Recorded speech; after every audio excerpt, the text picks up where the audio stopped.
Hello. Hello. Abigail, good to see you again. It's great to see you. What was it like the last time you did the show? Well, they tried to kick it off Spotify. Yeah, it was a very small, noisy group of people, by the way. It wasn't the head people. Right. They tried to make it seem like there was this big movement to get it kicked off Spotify. But when you examine what you were saying, and, you know, many more people are saying what you were saying. This was like, what year was this when you were on? 2020. 2020. Yeah. It had sort of just started boiling. Yeah. You know, and now 4 years later, there's a lot of people pushing back. That's now. right. And honestly, I thought you were going to never have me on your show again. Why? Because, you know, it was they had 10 meetings with the employees demanding that it be removed. I thought, Joe's going to be so mad at me. No, they're wrong. They're wrong. Every time someone wants to stop discussions, they're wrong. Yeah. They're wrong. Especially when you want to try to stop discussions about a very serious and permanent thing that people are advocating to do to children that is also very profitable. And it's a dark, weird sort of a scenario that we're in here right now that's unprecedented, that no one's ever experienced before.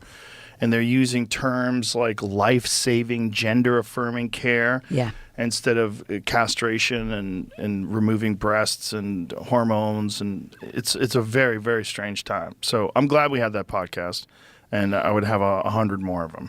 Great. I think it's very important to talk about this, and I think there's too many people that are scared to talk about it, and that's why this stuff is getting so much traction. And it's scary. It's scary. It's scary that people aren't willing to admit that children are very easily influenced. That's right. I think that's the scariest thing of all, that people are afraid to just say the truth. Yeah. And that's not a good world, because we can fix most problems if we can talk about them. Yeah. Exactly. And that's my position on anyone trying to stop you from talking about things. Yeah. You know, they're wrong. It's not the way to do it. It's definitely not the American way.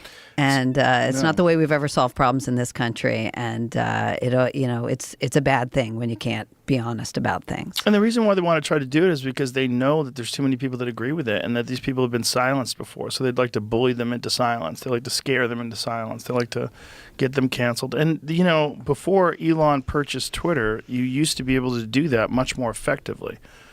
You know, what, the silencing? Yeah, the silencing that's right. was so easy. If that's you right. said, I mean, look, Meghan Murphy was kicked off of Twitter for years. That's right. Just for saying a man is never a woman. That's right. And there's no question, I think, that Elon taking over Twitter broke open the monopoly on a lot of conversations. Yeah. I do think that had that effect. And it's really important. I mean, look, if the gender activist position was a good one, they wouldn't have to shut everyone up. Right? Yeah. They wouldn't have to object. I mean, they took my book off Target. They threw a fit, and Target removed the book. And they did it because even though they have hundreds of trans celebratory books, hundreds of books celebrating gender transition for teenagers, even one that was critical of it, that was too much for them because they knew it would break their monopoly on the narrative. Well, the really scary thing is when you see these detransitioners get attacked. That's terrifying. That's terrifying because that's just it's so cruel. The complete lack of compassion for someone that's done, you know, as the title of your book, irreversible damage to their life forever. They'll never have children again. They'll never have breasts again. And the fact that this is just a part of this bizarre cult that a giant swath of our population is consumed by right now. That's right. And they didn't let detransitioners be part of the story. Yeah. That there was a growing number of these women who were regretting their transition, and they had and they were brave enough to speak up, and that took real courage because they're talking about their own experience, their own damage to their own bodies. Yeah. I mean, they were the most courageous of all, and they were treated horribly by the activists. Yeah, it's so dark. Like, you don't want to think that people can make mistakes. Even if you think that people should be allowed to transition when they're young, you don't think that some people are going to do it and regret it? That's insane. Right. You think that everybody who goes through surgery to remove parts of their body because they feel like they're in the wrong gender. You think all those people are going to be happy? That's insanity. Yeah, I mean, it's like a religion in the sense of the fundamentalism of belief against all evidence to the contrary. I mean, these people believed this on faith. It was a creed, and there was no disabusing them of this, even when there was growing evidence of thousands of young women regretting it. Well, finally now the New York Times is on board, though, which is really interesting. It is, and isn't it? I saw someone commenting on Twitter, and I think they're probably correct. And they said, this is because the trial lawyers are involved now. And I think they're correct. I think this is why the New York Times has kind of shifted sides, because I think they realize the lawsuits are coming. And once a few of them are successful, and they will be, it's going to get crazy. Well, I think that is a part of it. But I don't think the lawsuits are going to solve it as easily as they did, say, the repressed memory scandal of prior eras, and the multiple personality disorder. All these people who thought they had repressed memory of various kinds of harm, and were imagining childhood molestation that didn't happen, and put that. Are you talking about like the satanic stuff from the 80s? Yeah, from the 80s, that whole satanic.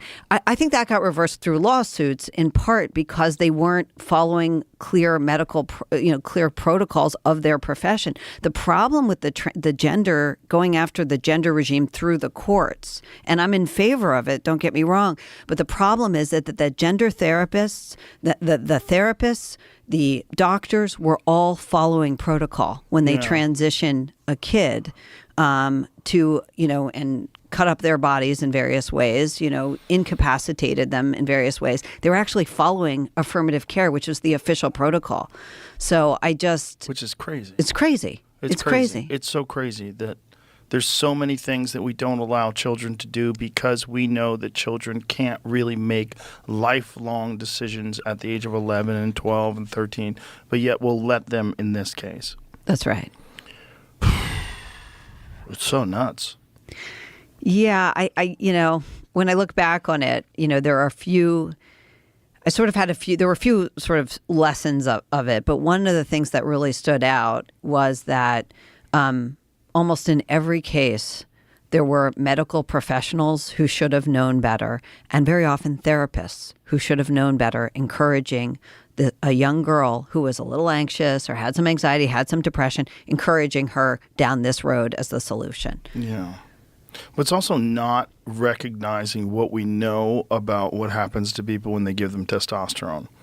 So testosterone alleviates anxiety. Testosterone creates a feeling of euphoria. Right. It does a lot, especially when you give it to someone in doses that their body would never normally have. That's right. That's right. And so the girls would go on it and they would feel great, and they would become evangelists for testosterone. They would tell all their friends, you got to do this. I feel great. All my anxiety is gone. Of course, now they may have a permanent 5 o'clock shadow. Yeah. Changing their voice. Changing their voice. And when they detransition, that never goes away. Yeah. Yeah, it's very dark. It's very dark, and I would have never imagined this. I would have never imagined that. Before COVID, I had a completely different opinion of the medical establishment. My opinion of the medical establishment is that they were there to help people. That's right. it. I never questioned it. I questioned the motives of some of the pharmaceutical drug companies that were trying to sell drugs. But I felt like the medical establishment always figured that out eventually, and then they banned those drugs, the ones that were harmful. But that's not real. That's not really what happens. It's a money game. The whole thing's a money and influence game, and it's run by very powerful people. And no one wants to think that those same factors are at play when it comes to gender transition. But, I've shown people the map of gender transition clinics in 2007 versus gender transition clinics in 2023, and it's fucking insane. Yeah. It's insane. Yeah, hundreds and hundreds of new gender clinics all across the country.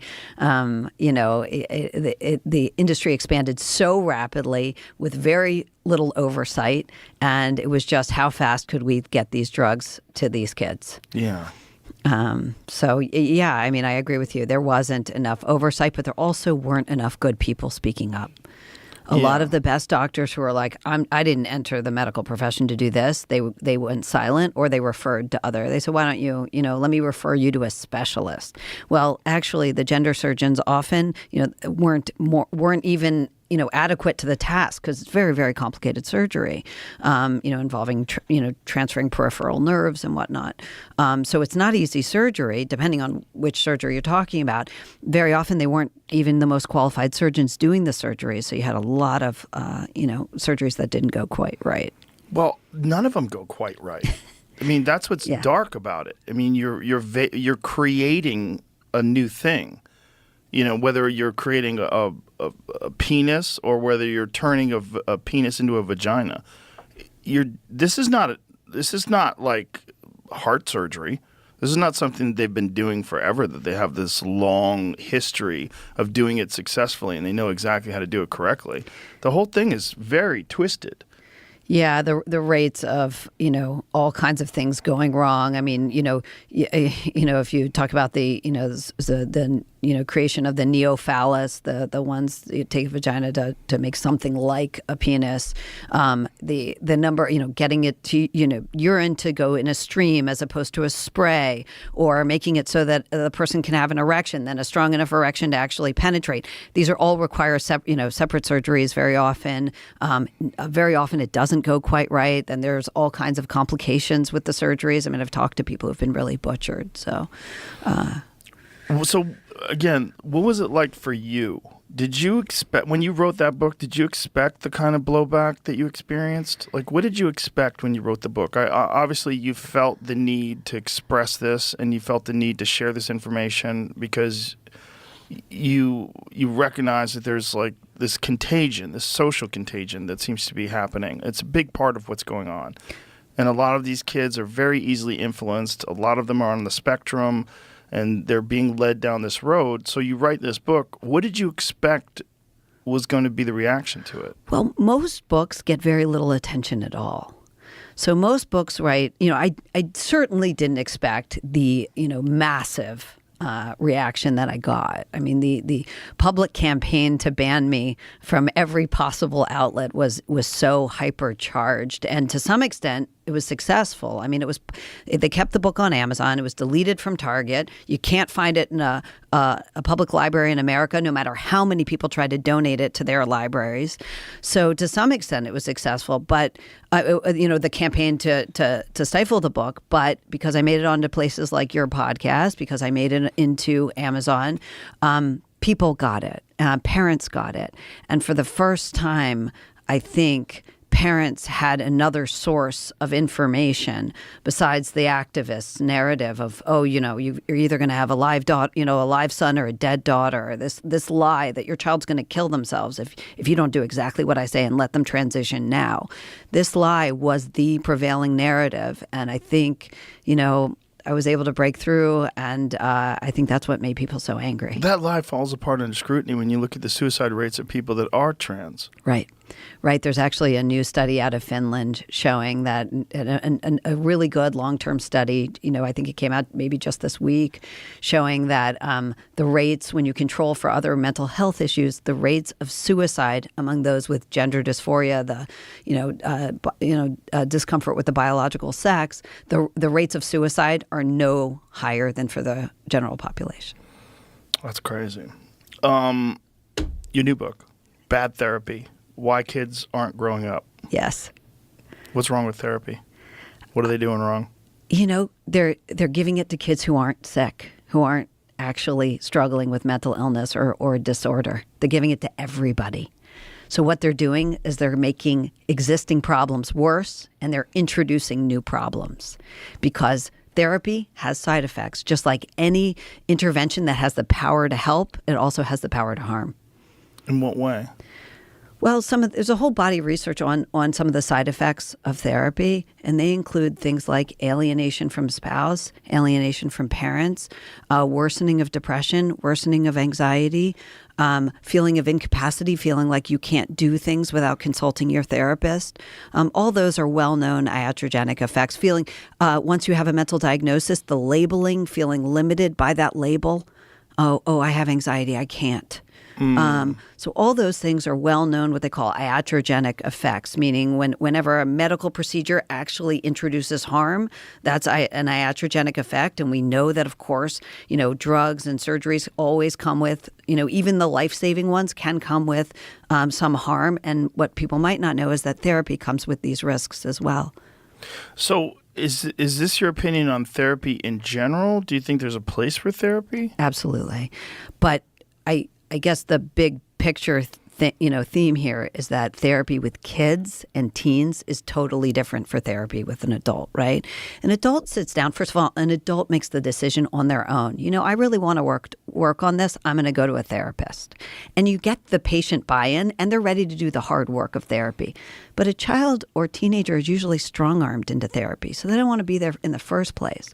But more importantly, they can't say as easily to a therapist, listen, I don't really think I think it gave you the wrong impression. I don't think I would call my mom emotionally abusive. Or it's much harder for them to say, listen, I know I was bullied in middle school, but I don't think I have PTSD. It's harder for a kid to say that because they don't have the life experience behind them to know that. And they don't know if they're getting better as easily. An adult can say, I've been seeing this therapist for 3 years. My depression's as bad as it ever was. It's just not working, and move on. Maybe find a different therapist. It's much harder for a teenager to know that. Yeah, I have never been in therapy, although a lot of people told me I should. But they all are in therapy, and it doesn't seem to be helping.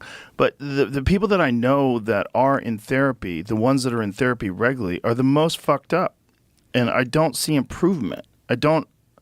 Maybe it's just a biased sampling of the people that I know that are doing it, but it's the people that, it's not all of them, but the ones that I find problematic are very self-indulgent. And there's something about going to a therapist and talking about yourself constantly and your problems constantly that sort of reinforces this self-indulgent. And that's what can lead depression to get worse, sadness to get worse. As you sit and focus on your pain, if you're not careful, especially with teens and kids, it can make the pain, the worry, the feeling of being harmed worse. And I think that's what we're seeing. But what about the good therapists? Aren't there good therapists that can give you tools to sort of change your patterns of thinking and behavior and move in a positive way? So if you're struggling with a condition of some sort, a phobia, anorexia, OCD, any number of problems that you want to deal with, therapy can be great. Cognitive behavioral therapy especially can be great. But if you're a teen or kid who shows up bummed out or, just generally kind of anxious, to a therapist, you have a good shot of having that problem made worse. But why is that? What is it about going to therapy with that problem that's going to make it worse? Because you're going to sit and talk about your worries regularly. They're not going to say, that exercise is amazing for depression. Study after study. In fact, there have been recent studies showing it's better than antidepressants for a lot of, 1.25%. It's amazing, right? Or excuse me, 1.25, 1 times better. Right. Dancing is apparently amazing for, low mood. Now, I'm not talking about severe major depressive disorder, okay? When you have severe chronic depression, you may need to treat it with medication or therapy. But for, low mood, sort of mild to moderate depression, exercise turns out to be better, and it doesn't have those side effects. Yeah. But let me give you an example of a teenager I talked to. So I talked to this girl, Becca, is what I call her in the book. But she was a high school senior, and she had been in therapy since age 6, okay, when her parents divorced. She didn't have any diagnosed mental disorder of any kind, but she had regularly been in therapy because her parents divorced, and they said, you got to go to therapy. So I asked her as a high school senior, so what are you working on with your therapist now? And she said to me, my therapist is getting me ready to make friends in college. She's helping me. Oh, boy. So we're rehearsing, we're going through my past experiences, and we're talking about how to get me ready to make friends in college. That gives me anxiety just thinking about it. Right. Someone coaching me to go make friends is like, what? Right. Do you see, this generation feels that it can't do.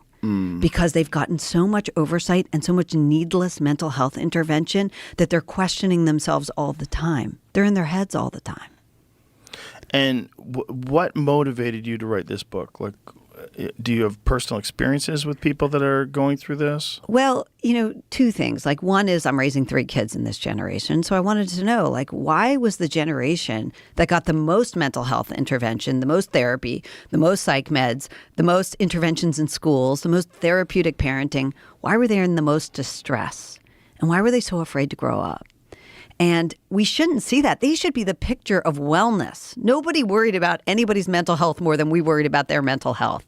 And yet they're the picture of despair. So I really wanted to know, like, what was going on with them. And also, of course, I had written Irreversible Damage, and I knew from that, experience that very often when a young woman would tell a story about when her life went desperately off track, it was with a therapist. And here's the thing, it wasn't necessarily a gender therapist. Most often, it was just your vanilla psychodynamic therapist who was there to talk to an anxious or a little bummed out teen, mildly depressed teen about their bad feelings. And lo and behold, during the course of, regular psychodynamic therapy, they would say, and what are your feelings on gender? And with the therapist, they would go down that route. Wow. There's a lot of other factors too, right, that's contributing to kids' anxiety today, and a big one has to be social media. Absolutely. Absolutely. Social media is a huge part of the story. There's no question. I wrote about it in the first book, and, Jonathan Haidt, Jean Twenge have been talking about it for 8 years now, and they've brought rigor and important research to show that has, extracting kids from their social world is bad.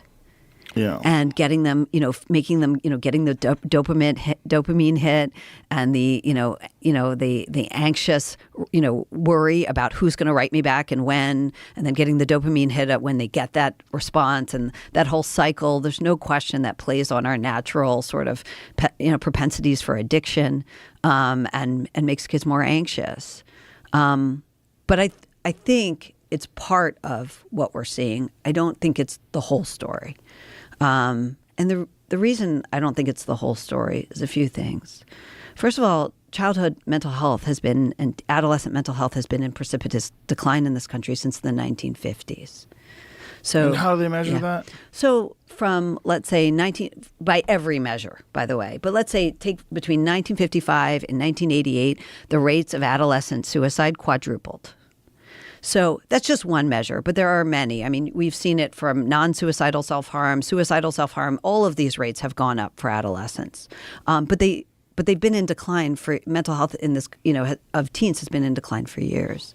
There's also some other statistics or some other reasons I don't think phones explain the whole story. One of them is that in 2016, the CDC came out with a report, and they said that 1 in 6 kids between the ages of 2 and 8, these aren't kids with smartphones, between the ages of 2 and 8, 1 in 6 kids had a mental health or behavioral diagnosis. That's a lot of kids. That's a lot of kids with a mental health diagnosis, right? Do you think that it factors parents with mental health issues? And there's, I think, more adults are anxious.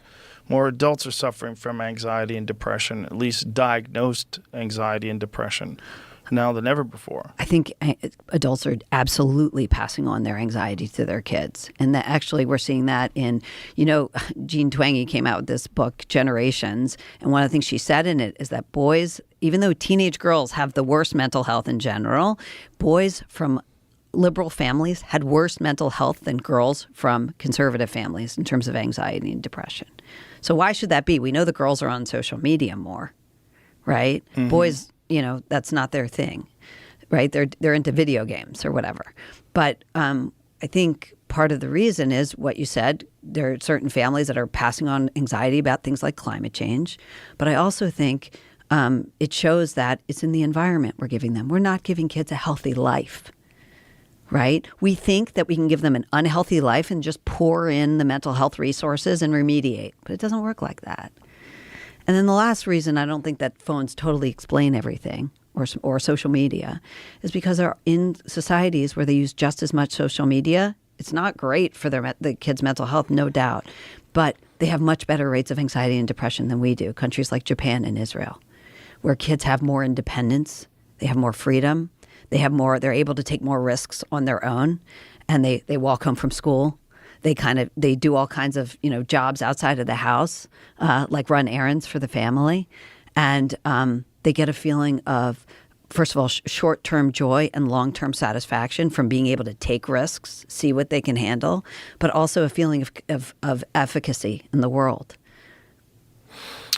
So that's an interesting statistic that you were saying that. So conservative families have less depressed kids. Is that what you're saying? Apparently, boys from liberal families have higher anxiety rates than girls from conservative families. But above, if you just looked at the norm, more girls generally have anxiety. Right. But in conservative families, girls are less anxious than boys from liberal families. That's right. And, I mean, we could speculate as to why. There are lots of proposed reasons for that. But one of the many, things that we might, first of all, we know it's in the environment at that point. It's not an organic, whatever these kids are going through, it's not organic, right? So we know it's something we're pouring into their life. And I think one of the things might be that, aside from the fact that parents in conservative families may be more comfortable asserting their authority with kids. And that's an old finding. We've known for generations now that authoritative parenting meaning not cold parenting, not cruel, not unloving. Rules. But rules. Those kids have better mental health. They're happier and they're more successful in all kinds of ways. So it may be something to do with comfort with rules, but also they're less likely to turn their kids' lives over to a mental health expert. So what is the speculation as to why rules alleviate anxiety? Is it because there's more structure to the world, so things seem less open-ended and less chaotic? And that's right. I think it's something to do with that. Kids need guardrails. They know they're not ready to be in charge. Parents today are so quick to put kids in charge. What do you want? Where would you like to go to school? What would you like to eat for dinner? Putting kids in charge. But we've known since the 1960s. Diana Baumrin did this research years ago, and it's some of the sturdiest research we have because they've replicated it hundreds of times, and they've shown that loving parents who are also rule-bound, they call them authoritative, not authoritarian, which is the cold, unloving rule-bound, but the loving and rule-bound parents tend to raise the happiest kids because kids knows there are guardrails. And here's the thing. The people who are making the rules aren't some expert mom hired. They're the people who love me most. They're my parents. They're the ones in charge. I think that's really comforting to kids. That's interesting because that's not what people think of when they think of authoritative parents. Right. They think of parents that are restricting their children and the children are going to rebel. That's right. I mean, there's a lot of really good research on this, but it actually doesn't create more rebellious kids. By virtually every metric, they do much better in all kinds of circumstances and all kinds of situations. And what they used to have was permissive parents and authoritarian parents. Those were the other two extremes. Permissive parents let kids do whatever they wanted, and authoritarian parents, said obey at all costs, and they were fairly cold. And their kids didn't end up great in terms of mental health. But today we don't even have permissive parents in my view. I think we have something even worse. We have permissive parents who are therapeutic, meaning they're always asking kids what they want, but they're never asserting their authority, but they're doing something else. They're hovering and surveilling their kids. And so it's permissive without the independence. Yeah. That's a weird one, right? Like the snap maps and stuff where you're following your kids everywhere on Snapchat. They're surveilling them. These kids have no independence. They have no space from mom or dad, and it's not doing them any good. Why do you think it is that things have moved in this general direction? Like, why do you think it is that more parents are seeking psychotherapy for their children and that it's having this negative effect? So I think, I'm at the tail end of Gen X. 1978 was the year I was born. And I think with we were the high watermark of divorce. And I think a lot of, teenagers who grew up when I did, they felt like, my parents were divorced. They weren't there for me. I wish I had had someone I could talk to. And so they sort of naively, and they had good experiences in therapy, and they sort of naively, watched Good Will Hunting, and they thought, therapy is good for everyone. And they sort of naively turned their kids over to a mental health expert right away. At the first, I talked to moms who signed their kids up for therapy because a cat died, because their grandma died, because basically anything that would happen in their life, even routine events. And yeah, look, having your grandparents die is very sad, but that's not, a unexpected trauma. That's part of life, right? Yeah. And signing up your kid with a therapist might help if they're having a real problem, but it could also introduce other problems. And I think that's what we're seeing. Yeah, there's a reluctance to let children experience discomfort. Right. Exactly. Yeah. Exactly. And that's really the only way you learn. We learn, obviously bad feelings can be devastating, but bad feelings also can let you understand the landscape of the world better and understand what to do and what not to do and what the consequences are of certain actions. I had some friends when I was growing up that became addicted to drugs, and it sealed the deal for me. Like with cocaine, it was a big one. Like I've never tried cocaine, and one of the main reasons is because of my friends that I had when I was in high school. I saw the negative. It was horrible. It was horrible to experience. It's horrible as a friend to watch all that go down. But those bad feelings teach you something. They teach you something very important about what the consequences of certain behavior are. That's exactly right. There's this amazing long-term study on kids who lived through the Depression. And they found that the kids who ended up, and they followed these kids from they were born in 1920, 1921, and they followed them long term. And you know who did the best in the Great Depression? It wasn't the poorest kids whose parents, killed themselves or abandoned them. And it wasn't the rich kids who didn't feel the Depression at all. It was the kids of the deprived middle class, the ones who had to take in extra jobs, wear hand-me-downs, do extra work. Those people ended up so scrappy and so strong. And here's the thing, they also ended up happy, really happy, because they were resilient. They had lived through something, they had learned it, and they learned this amazing gratitude when things went right. Yeah, that's the thing, the overcoming adversity and becoming resilient. There's no pill for that. You can't just talk through that. You have to actually experience it. That's right. And we've spent so much time worrying about trying to make our kids happy, and we don't spend enough time trying to make them strong. And you know what? We've made them neither. Because making happiness your goal is actually a recipe for being unhappy. And if you don't make a kid strong, he can't be happy.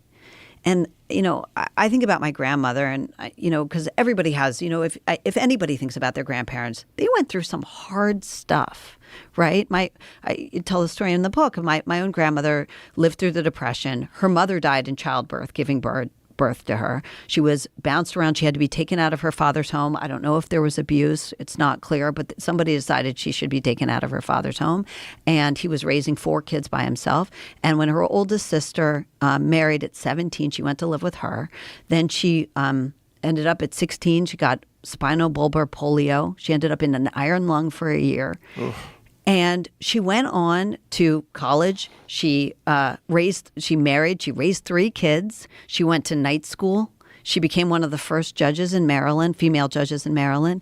And she was the happiest person I knew. And that's the kicker. Like, it wasn't just that she achieved so much. She was someone who took in foster kids her whole life. She was a happy person who felt grateful all the time. And today, a school counselor would take one look at her and say, "You've been through a lot of trauma. We should talk about it." But there's got to be some middle ground, isn't there? Is there some middle ground where children can have someone they can confide in and have conversations with that can express these things to them? That although you're going through something awful, that resilience is actually going to serve you in the long run. And even though this feels terrible now, on the other side of it, you will have new tools that will help you manage life. If that was what school counselors said to kids, that would be amazing. But the problem is the mental health profession doesn't track. There's no requirement that they track negative side effects. They're not measuring in general. Now, I have some exceptions that I mentioned in the book, but in general, they're not measuring. Is your anxiety getting better? Like cognitive behavioral therapists will often measure, and they'll often say to a parent, I'm going to see him for this many sessions, and we're going to measure and make sure the phobia is improving. But very often, they'll just talk about the pain. And talking about the pain regularly, endlessly, is often not as good for a kid as joining the basketball team. So what you're talking about is essentially the title of your book, which is bad therapy. Yeah. There has to be some good therapy, Sure. right? Good therapy is therapy for a kid who needs it, not preventive. Only. I think so. So, like, what do you think the requirements would be for someone to get good therapy? Like, what would have to be wrong in the child's life? I think it would be something where the parent has tried to stabilize the kid, that they have a problem, it's interfering with functioning, and they can't stabilize the kid. They've tried other methods, and if they still can't stabilize the kid, I think therapy could be absolutely, really helpful. And I think you should then research the therapist like you would any surgeon. So do you think it's something like antidepressants where it's just overprescribed? Yes. Where everything looks like a nail if you have a hammer? Right. It's way, way, way overprescribed. By the way, we have so many mentally unwell people in our streets who are completely underserved and undertreated. And I think the reason is treating them is really hard. We also have a lot of mentally ill therapists. I was reading this crazy story about this therapist who convinced her patient, to murder her ex. Wow. Yeah. She got this guy to fall in love with her, and then she got him to go and murder her ex. I mean, I believe it, Of course. there's no question. Therapists are humans. Therapists are humans. And a lot of times when you talk to people who went through a PhD in psychology, they'll tell you that some of their colleagues were a little scary because they entered the profession because they had mental health struggles of their own. Right. And it's important that a therapist not inject their own problems into the therapy. And for that, you need a really good qualified person. And I don't think that's the majority of what kids are getting. No. So how do you know what these kids are experiencing when they're having this therapy? Like, what are we basing this on? Do we get reports from the children of what they talked about with the therapists and know that has had a negative effect? Oh, okay. So first of all, there is no oversight, which is a huge problem, right? There's no one, the profession doesn't require it. They're not measuring harms. They're not tracking harms. The medical professions, of course, do require it, right? They're federally required. If you have an adverse reaction to a drug, it gets reported. But with therapy, there is no tracking. But there's something else too. We know that as a treatment enters a population pool and it becomes more accessible and more prevalent, the rates of disease or malady or disorder should go down, right? We've seen this with breast cancer. 1989 was the high water mark of breast cancer, death from breast cancer. As screening improved, as it got more prevalent and more accessible to people, rates of death from breast cancer have plummeted. So why are the people who are getting the most treatment and the most access to mental health treatment, they're having the worst anxiety and depression? Why? It's skyrocketing. It should be going down. If the treatment were effective, it would be going down. Right, but there are those other factors that we talked about, like social media, living in the age of the internet. This is a bizarre time to be a child. I think that children today are experiencing unprecedented pressure in a weird way that no one knows how to navigate because no one grew up with it besides them. Right. So if you're talking about things like social media, I do think that makes childhood worse and harder.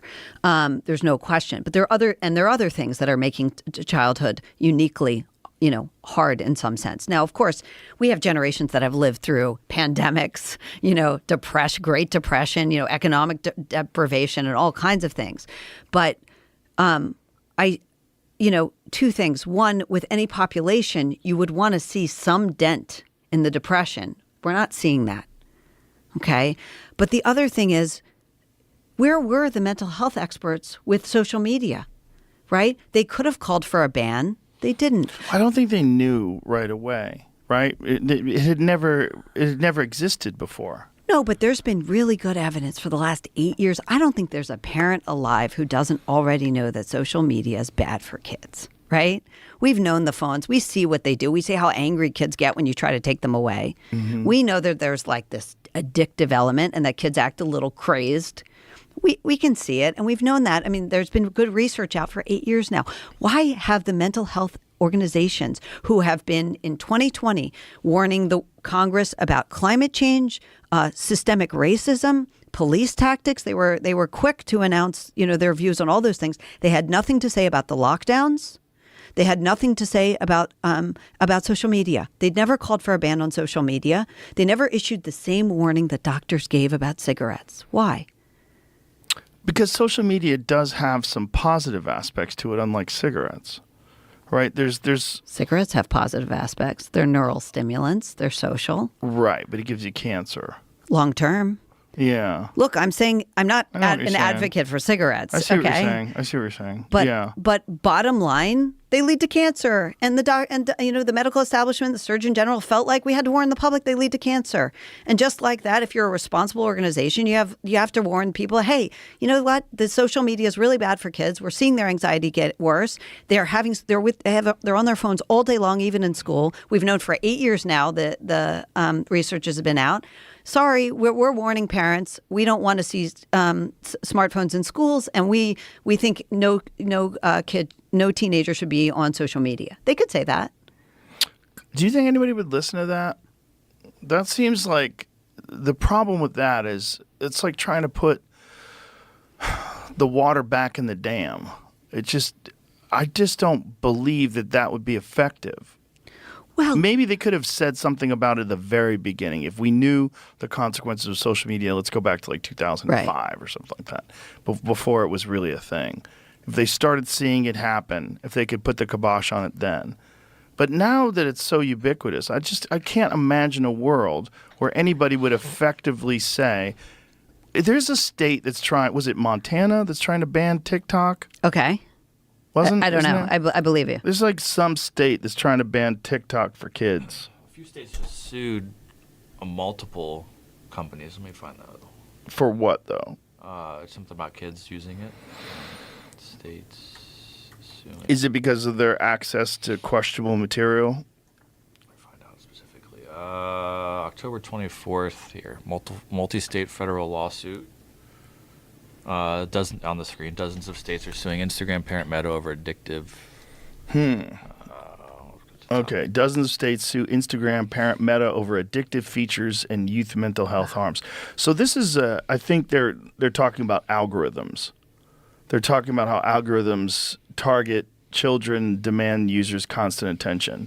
Meta has profited from children's pain by intentionally designing its platforms with manipulative features that make children addicted to their platforms while lowering their self-esteem. Yeah, that's that lady from New York. Social media companies, including Meta, have contributed to a national youth mental health crisis, and they must be held accountable. Interesting. Florida's got a separate lawsuit for misleading users about potential health risks. How did they mislead them? I'd have to read the lawsuit. So it says Meta's design choices and practices take advantage and contribute to young users' susceptibility to addiction, the complaint reads. They exploit psychological vulnerabilities of young users through the false promise that meaningful social connection lies in the next story, image, or video, and that ignoring the next piece of social content could lead to social isolation. That seems like a stretch. I don't think they say that. No one says that ignoring the next piece of social content could lead to social isolation. What they do say is that children feel left out if they're not on social media, because there's a lot of these little chat groups and they share videos and information. That's how they find about songs and bands that they like and movies that they like and television shows that they like. So it is a part of society today, in sort of an inexorable part of society. Well, why? I mean, I think there are a couple of reasons why. One of them is we made no effort to even stop them during the school day, right? That would have been really easy. Yeah. You can be on your phone, just not during the school day. That's so obvious that it's almost pathetic that we don't have that already in place, right? Because why do you need to be checking your text? You're in school with your friends, right? So so there were things that we could do and could have done, but we didn't do them. And I think one of the reasons was that I think that mental health experts, I mean, I know there are therapists who allow therapy over text message, right? They have. That seems crazy. Yeah, it's crazy, but they have made no effort to stop this, to warn the public about this, and frankly, I think in many cases they've undermined it. Right? There are therapists who went on Zoom and never went back. Right? Yeah. They'll well, still Zoom is a little different, right? Because you actually are interacting with a person, even though it's through a screen. You're communicating with them, right? You are, but you get none of the benefits of in person. So, they have measured, and the benefits of being in person, seeing someone face to face, the psychic benefits are real.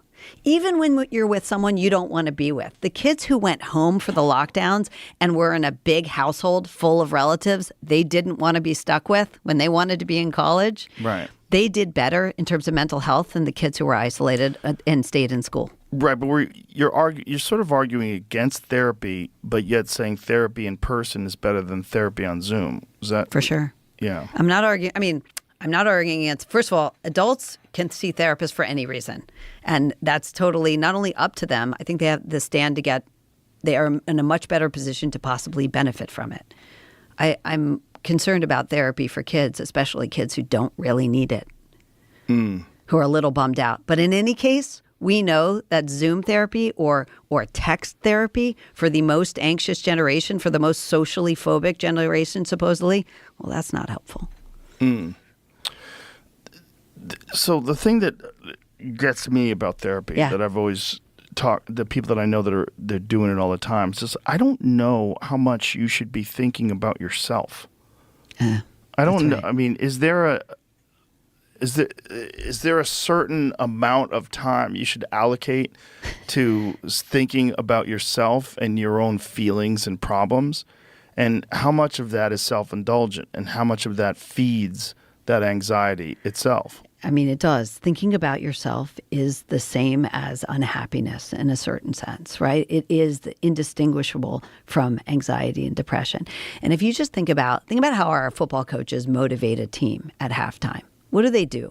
They focus the team on the task ahead. That's the way to get them motivated. That's the way to help them complete it. Yeah. Okay? What they don't say is, Johnson, are you still upset about your parents' divorce? Yeah, that's not right.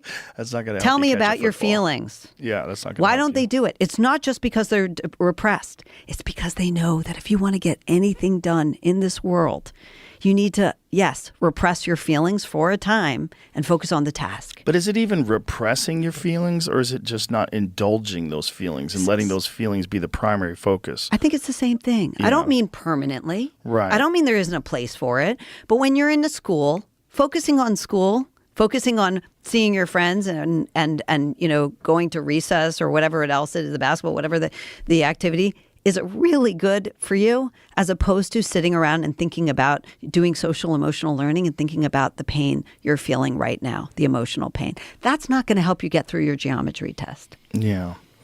Well, that is one thing that's fascinating about human beings, is that tasks and difficult endeavors seem to make people happier. Yeah. Especially when you complete them. That's right. And it gives you positive reinforcement that you actually can get through something difficult, and that the end result, the feeling of accomplishment, is very valuable. That's right. And one of the hardest, most worrisome parts of this generation is that they have the lowest sense of efficacy. They report an external locus of control, meaning they don't think they can improve their lives. See, millennials thought they could do anything, right? They are the Mark Zuckerberg generation. And that's why we had so many tech founders in that generation. We're not seeing that with these young people. They don't want to be in charge. They're afraid, and they don't feel up to it. I talked to there's a friend of mine I call every year on her birthday, and she's a research scientist, cell biologist. And every year she invites kids to her lab for an internship who are top kids, pre-med graduates from college before they go on to med school. And she said to me in the last decade, when I called her this year for her birthday, she said to me, I can't believe you're writing about this generation. They are so different. And I said, tell me why. She said, I'm seeing the smartest, most prepared kids, and they're afraid to run their own experiments. They tell me they're getting ready. They're working on their skills. They're not yet up to it. And they constantly report to me about their mental health, how they're feeling today. They can't just take a chance and go with it.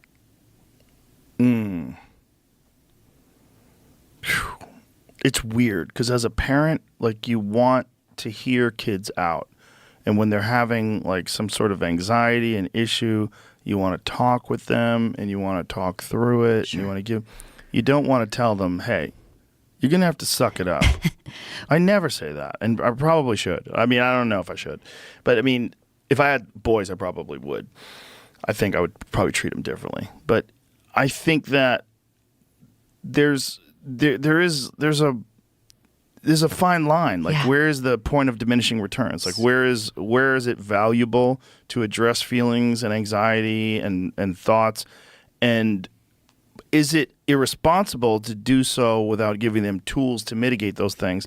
And along with those tools, to explain to them that there's things that they're going to have to do in this life that are very difficult, but that there's a great reward in doing these very difficult things. So the problem, as I see it, is not that you're not saying suck it up. It's that no one ever says suck it up, no matter how minor the scratch to these kids, okay? And sometimes being told you'll live.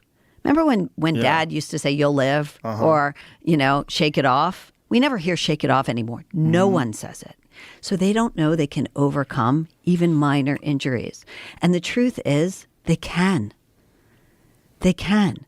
But they recently did these studies on these, coping techniques. They taught coping techniques to teenagers, over 1,000 teenagers in Australia. It was called the Wise Teens Program. They talked to, that was the point. It was just to help them with emotional regulation. And it turned out it made kids sadder and more anxious. They measured this. And the reason was regularly ruminating on your bad feelings can make you feel worse. Did you talk to therapists when you did this? Yeah, a lot of therapists. Yeah. How many of them agree with you? So there was a huge split. The academic research psychologists overwhelmingly agreed. They were aware of the literature and they said, yeah, these are bad practices. Here are things we shouldn't be doing with kids.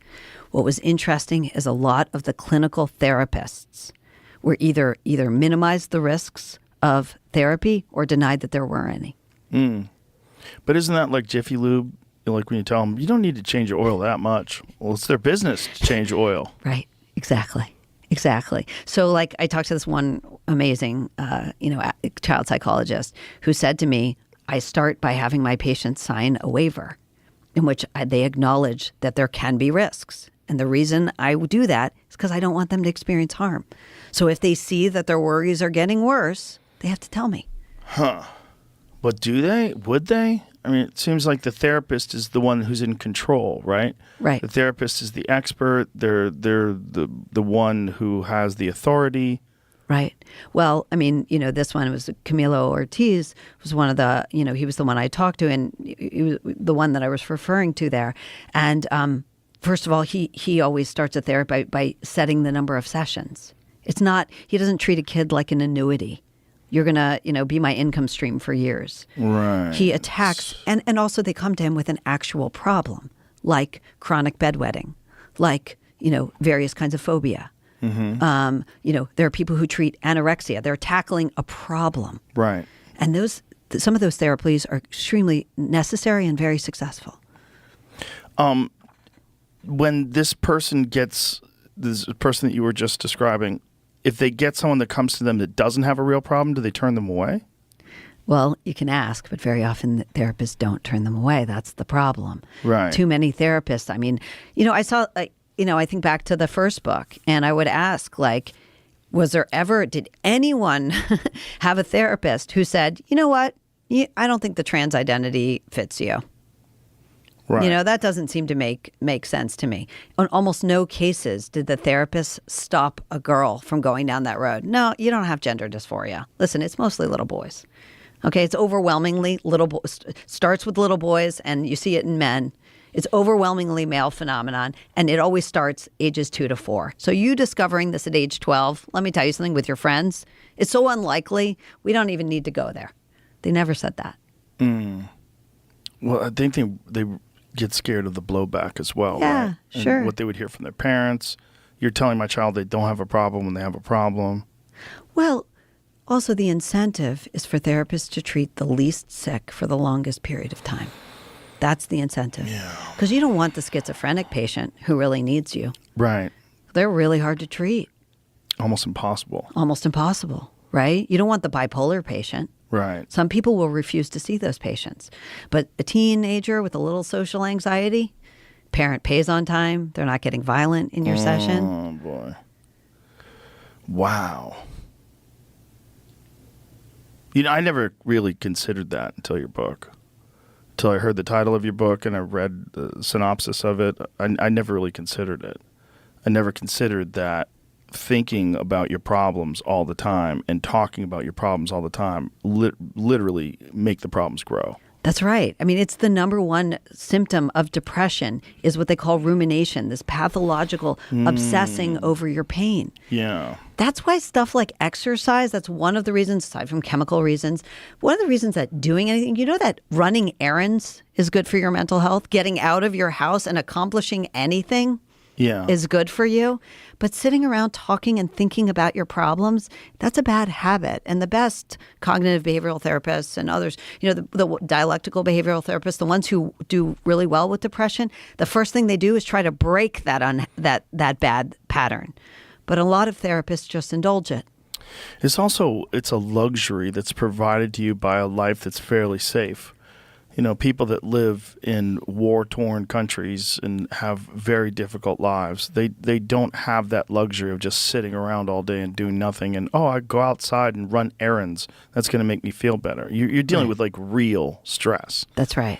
And I think that there's an expression that someone told me once, and I say it all the time. The worst thing that's ever happened to you is the worst thing that's ever happened to you. If it's you got a dent in your car or it's your parents get killed in a car accident, either one of those things is the worst thing, depending upon the level of whatever stress or anxiety or horrible things that you've experienced in your life. That sort of measure, that's your watermark for what you can and can't tolerate. That's right. And what we should be telling kids is that the amazing story of human history is of resilience. It used to be the case that people lost a sibling. That was common. People lost a parent. That still happens, right? These things still happen. And the amazing story of human history doesn't mean it's not painful, but of resilience. They get on. They aren't permanently suffering with mental illness or mental problem. They form families. They are responsible in their jobs. They show up for work. They can be depended on by their friends. That's the story of human survival and resilience. And unfortunately, we're telling kids, no, you've had trauma. Yeah. Yeah, you've had trauma and you need to work through that trauma. Right. It's not just, this is just a part of life. And, what you need to do is just go out there and live your life and you'll get over it. And, the thing is, the truth is that most kids and most people did. In other words, that didn't mean that dad didn't lose his job and they were forced out of they had to lose their house, or these things happen. They've happened in every family. And I think one of the many reasons that kids don't know this today is we've cut them off from extended family. The story of their grandparents is a story of resilience in almost every case, right? You hear about your family history and you're going to hear a story of pain and survival and resilience and overcoming. But today you've got teenagers who say, I can't drive past my middle school where I was bullied because of my PTSD. They don't have PTSD. But they think they do. And what do they have, though? If you are bullied, that does have a significant psychological effect on kids, and it can lead to lifelong depression. I don't know that it can. I mean, I don't think so. Sorry. Like for young people that get treated like shit and told that they're nothing and useless, and that sort of like when I didn't really get bullied in high school, but I remember going back towards my high school when I was like 19, and I'd get anxiety. Right. I'd get weirded out by it, Right. So let me 'Cause just say, yeah, You start feeling Yeah. like you used to feel when you went there. absolutely. But that's not a PTSD flashback, right? What is that? That's a bad memory. And we have them. And by the way, when I say you can't have, bullying can mean anything, right? Right. So when I say, I'm talking about teasing. I'm not talking about the horrific abuse that some kids have gone through. Okay. But do you have anxiety? Yeah. Anxiety exists for a reason. It's actually adaptive. And so there are benefits to anxiety and there are negative parts of anxiety. Now, I'm not talking about anxiety disorder. We don't want anyone to suffer with an anxiety disorder that interferes with daily life. But a little anxiety, feeling bad, and a bad memory, that's not only part of life, but it can have positive effects. So some of the positive effects of anxiety is it helps with performance. If I weren't nervous for this right now, I wouldn't have prepared so much to make sure I remembered what I was going to talk about, right? And we don't want someone with no anxiety crossing a street because he's not going to look for cars. Right. Yeah. And we're going in with medication and we're deleting things like anxiety, depression. Anxiety helps you make beautiful memories. You remember Christmas morning because of all the nerves about it ahead of time, or you remember your first kiss partially because of the anxiety. That's why the memories are so clear. Right. And when we go in and we give kids a pill for that, not only are they not developing an emotional musculature they're going to need as adults, but they're losing a really important part of the human experience, like feeling low because you were dumped and then seeing you can get over it. Right. That's a very important thing what you just said about experience anxiety. It actually helps you be sharper. It does. It really does. You have to be nervous before you do things. That's right. That are difficult. It's just that uncomfortable feeling people avoid. Right. Because they get scared of the anxiety. But if you talk to like one of the best examples is UFC fighters. UFC fighters before they're all nervous. They're all scared. Every one of them. Terrified. Right. And they don't want to fight if they're not. Right. If you're too calm and too relaxed, you actually have bad performances. And I'll tell you something else. Same is true with depression. Now, I'm not talking about major depressive disorder that's chronic and needs treatment, of course, right? But if you have something bad happen to you, you go through a divorce, you go through something hard, okay? That doesn't mean you should never try, use meds or therapy if you absolutely need it. But there can be good. And here's what can be good, okay? Depression is adaptive. Okay, and the purpose, I learned this from interviewing a lot of evolutionary psychologists. And one of the good things about depression is it shuts us down so we don't do anything rash and we think about what change we might want to make in our life. Because sometimes we need to make a change. And if we just medicate away the bad feelings, the worst feelings might be dampened, but we also might be locked into that low state and never make the change we need to make. Right. Because we'll lose the motivation. That's the thing. We won't say, you know what? He treated me badly. I'm tired of this. I'm not getting back together with him. Right. We might just accept it and keep on. Right, especially if you're medicated. Especially if you're medicated. Yeah. That will to make a big change often happens after we've been brought low. Yeah. It's interesting because this conversation is such a blanket conversation. And when you're talking about people's personal experiences, their personal depression and trauma, people are always very quick to sort of accentuate the negative aspects of whatever they've gone through. No. You're talking about, but mine was worse. Right. But mine was this. Right. Mine was unbearable. Mine was the, and I think that's something that our society, for whatever reason, encourages. That's right. And there's this, so one of the psychiatrists I interviewed was this man, Paul McHugh, who used to be the head of the Johns Hopkins psychiatry department. And he looked at vets, combat vets in America and Israel. And what he wanted to know was, why was there less PTSD among the combat vets in Israel? And one of the things he noticed was that they treat them very differently. When an Israeli soldier saw something traumatic, a potentially traumatic event, maybe an IED exploding or something, their buddies torn apart or killed, they took them out of battle. They said, just so you know, your reaction is totally normal. We're sending you home for a few weeks. You're going to feel better, and then we're going to put you right back. But you're going to recover. We're going to put you right back with your men. And with America, when someone had seen something horrific, they would pull them out of battle. They would meet with a therapist who would tell them, you have the symptoms of PTSD. Here is PTSD. Your government did this to you. And it's possible you may be suffering with this chronically. And they didn't recover at the same rates. So it's a get back on the horse type thing? Yeah, it is, which doesn't minimize what people, all the traumatic things. I mean, some people will have harder time getting back on the horse. They may need more treatment than other people.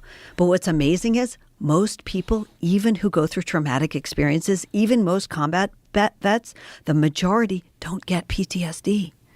Because actually, the story of human history, the story of our experience is of resilience. And if we just think back to our grandparents, we know this is true. We can't guarantee for our kids that they won't go through hard things. In fact, the one certainty is that they will.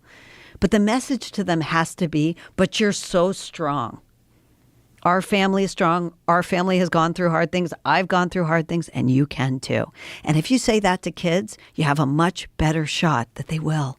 How do we know that the majority of combat vets don't experience PTSD? Because there's this crazy study. So they look through, this is just one example, Vietnam vets, they know what percentage saw combat. It was something like 12 to 15% actually saw combat. But for whatever reason, when they surveyed Vietnam vets, 30% of them were reporting PTSD. That's iatrogenesis. That means that they've been hearing about the symptoms of PTSD. They were thinking about their friends who've had PTSD, and more people were coming to believe they had PTSD than actually could have had it. But you're still talking about a small percentage of people who go through some really hard things in combat. Something like, at 70 to 80%, no matter how many traumatic experiences they've seen, 4 tours in Iraq, they still, for whatever reason, don't have the symptoms. Yeah, I've talked to friends of mine that are veterans about this, and one of the things they said is that my friend who was a SEAL said that Special Forces guys experience it less, although they do experience it, because they're proactive. They're acting. They're doing something. They're moving. Whereas he said the real people that experience it are sometimes people that are stuck on a base, and they're always worried about being attacked. Oh, wow. I love that. Yeah, the fear of constantly being worried that you're going to be attacked versus the fear of going out on a mission. That's exactly having right. a deployment, Yeah. going out there and engaging the enemy, that they're task-oriented and that they're the ones in control. That's right. And what we want to say to kids is be a Navy SEAL. Go out there and attack those tasks, whatever they are. Make a new friend. Go play a sport. Go do things. Don't sit around thinking about yourself. Well, it's also, there's a rite of passage that goes with being a Navy SEAL. It's a very difficult thing to acquire. Most people quit. That's the ringing the bell thing. They bail. They can't take the stress of it because they put you through hell. And they put you through hell to find out who's resilient and who's not. Right. And to show you that you could do it. But we're not even teaching kids to aspire to that anymore. No. There's a lot of ways to be a Navy SEAL. I mean, some is the official being a Navy SEAL, an actual Navy SEAL. But there's so many ways to be strong and make a difference in the world and do things. Yeah. And that message that your friend mentioned, that's a good message for kids. It's not what we're telling them. Right. It's also, to speak to him and his situation, he said that they're trying to lower the standards.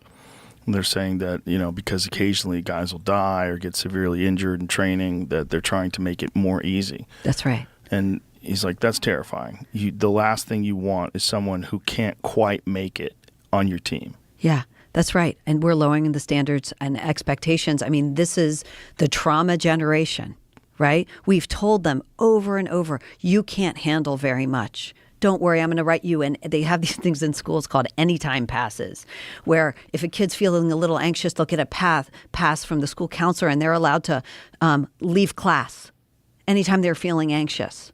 Well, how's a kid going to sit through anything if they've been given this pass to leave class, any class they don't like? Right. I would use that Right. constantly. Anybody would. Yeah. Anybody would. And teachers tell me it's getting abused like crazy. Of course, yeah. They're not keeping the standards for kids high. And you know what? Kids who've gone through hard things, and there are those kids, they need high standards. They need expectations, and they need to be told, you can do it. There's this one woman I talked to. She was raising 3 kids out of foster care with her wife, okay? And these kids had gone through horrible traumatic experiences. I mean, so bad, so abused by their birth parents that the detective who took them from their home cried on the stand, talking about what they had lived through. And she said to me, my kids, I have therapists who are dealing with them. They are in a lot of serious therapy. They've been through a lot. And I can't, one of the hardest things in my life is that I have to send them to public school where teachers and counselors are constantly playing amateur therapist, asking my kids to open up about their trauma. I'm trying to get them with actual professionals that I have picked to get through the day and not think about the hard things they went through. And all these teachers are just asking them about their trauma all day long. It's not helping. That's a very specific case, though, right? Well, yeah, but Yeah. I guess the point is it doesn't help the kids who've lived through serious trauma, and it doesn't help the kids who are just fine. So who Right. are we helping? So is the problem that these people that are teachers, they're well-intended, they just don't understand that dwelling on this and talking about it constantly is not beneficial? Yes. And in fact, it would just be more beneficial to be friendly to that kid and kind and Yeah. offer encouragement. That's and right. Give them activities and give them encouragement and support. That's right. Most people who work with kids care about kids. I have that prejudice. I assume, and I think it's true, that most people who work with kids want to do what's best for kids. But sometimes they do things that aren't best for kids. And having them focus on their feelings all the time is not best for kids. That's the way to make you more emotionally dysregulated. This is going to be very difficult for people to hear that are very sensitive and very concerned about their children. Their strategy has always been to move it in this general direction. Also, people that are experiencing a lot of anxiety and depression themselves who are raising children, I think they become accustomed to talking about it and dwelling on it. That's right. And in fact, some of the most effective ways to treat childhood anxiety is by treating the parents. Oh, boy. Parents are a huge source of anxiety for kids. And what's the primary source of anxiety that comes from parents? Worry over everything. Yeah. Teaching kids they have to be afraid of everything, that they can never do anything without the parents' supervision. They could never go anywhere where their parents won't see them because they could be abducted or hurt or abused. Calling the teacher and saying, my daughter was bullied because someone said something mean to her. The child gets the message, I can't handle something mean said to me. I will fall apart. That's what my mom's saying. She's so scared I'm going to fall apart. She's calling my teacher. Yeah. There's also the opposite of that too, where if you grow up with a parent that's very weak, you despise that and you become strong because of that. Like if you grow up, I have a friend whose mom was a severe alcoholic, and because of that, he became very disciplined, and because he realized, like, if you let something like that control your life, he saw what happened to his mother, and he's like, that's never happening to me. Wow. And that's a really strong person as a result. And part of his strength, which I'm sure, is having that real life experience, which was hard and it was painful. And it taught him a lesson that no, teacher could give him, which is that you need discipline in life. Right, but it's very difficult to learn from a bad example sometimes, especially if your parents constantly worrying and constantly negative about things. Right. Yeah. Right, but you know what we do? We let kids try. We give them freedom from our oversight. You know what they do in Japan? In Japan, Japanese preschools, they have these little areas. They're designed to have areas for kids where the teachers can't see, so that they work out their own problems. Remember we used to say to kids, work it out? Mm-hmm. Now the teachers get involved in every squabble. They think it's their job to go in there and give kids tips on how to make friends and get involved. We never tell kids, look, work it out. Yeah. And you know what they learn from working it out? I can. I don't need my mom calling my boss, as a lot of this generation's parents are doing. Right. I'll handle it. I can. I've been doing it since preschool. Right. Huh. What has the reaction to this book been? I mean, have you had some negative reaction? Have you had anybody that wants to debate you on this? It's a good question. Overwhelmingly, it's actually been surprisingly positive, but you want to know the truth? The dads especially love the book. Really? The dads will be like, can you give this to my wife? I mean, sometimes they'll say that to me because I think, the biggest change in the last generation in parenting, aside from the role of therapy sort of taking over and I think therapeutic parenting taking over. Everybody's trying to be a mental health expert with their kids. But I think the biggest change was dads. Dads stopped, I think, being a sort of a backstop and saying, he's fine, he'll handle it. I did it, he can do it. Or I did it, she can do it, she's fine, shake it off, go back to keep playing soccer, whatever it is. They stopped doing that in part because they didn't feel like we were told. I mean, in general, we've all been told, right? The mental health experts tell you how to talk to your children. They tell you what your child can handle. They pretend they're experts on the brain. When the truth is, and I've interviewed a lot of neurobiologists and, academic psychologists and psychiatrists, and they will tell you, we know very little about the brain. And a lot of these therapists don't know anything about the brain. We certainly don't know much about emotion in the brain. Right? And so the idea that we need brain science in order to raise our kids is just not true. And it's not helpful. It's undercutting parents' confidence. Parents need to trust themselves. We've been raising good kids for a long time. Are there any studies about the cultures or the civilizations, whatever countries that have the most mentally healthy people? Well, that's a good question. So I interviewed one woman who runs the Georgetown Emotions Lab, and she's a cultural psychologist. Boy, the Emotions Lab. Yeah, That's heavy. It was actually really neat. I went into her lab and we did these. She showed me these tests she does with subjects behind a one-way mirror, and she hooks them up to electrodes.